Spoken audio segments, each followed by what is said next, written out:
1998 એક ફિલ્મ આવેલી, દેશ રે જોયા દાદા પરદેશ જોયા. ફિલ્મનું જે બોક્સ ઓફિસ કલેક્શન છે ને, એ કદાચ તમારી આંખો પહોળી કરી નાખશે. 1998 ગુજરાતી ફિલ્મોની ટિકિટના ભાવ છે ને 15 થી 20 રૂપિયા જેવા હતા, અને ગ્રોસ કલેક્શન આ ફિલ્મનું 22 કરોડ રૂપિયા. 1998 આ ફિલ્મે ગ્રોસ કલેક્શન 22 કરોડ રૂપિયા કરેલું. હવે તમે ખાલી ગણતરી એ લગાવો કે કેટલી ટિકિટ વેચવી પડે, 15 રૂપિયાના ભાવની, 20 રૂપિયાના ભાવની કેટલી ટિકિટ વેચવી પડે ત્યારે ફિલ્મનું કલેક્શન 22 કરોડ સુધી પહોંચે.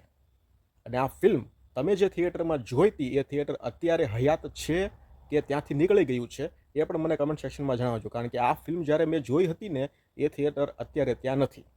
સુરતમાં હશે એ લોકોને ખબર હશે કે થિયેટરનું નામ હતું વૈશાલી સિનેમા અને ગીતાંજલિ સિનેમા. આ ફિલ્મ મેં ત્યાં જોઈ હતી. તમે જ્યાં આ ફિલ્મ થિયેટરમાં જોઈતી એ થિયેટર અત્યારે છે કે નહીં એ મને કમેન્ટ સેક્શનમાં જણાવો, અને હિસાબ લગાવી લેજો 15 થી 20 રૂપિયાની ટિકિટ કેટલી વેચવી પડે ત્યારે 22 કરોડ રૂપિયાનું કલેક્શન થાય.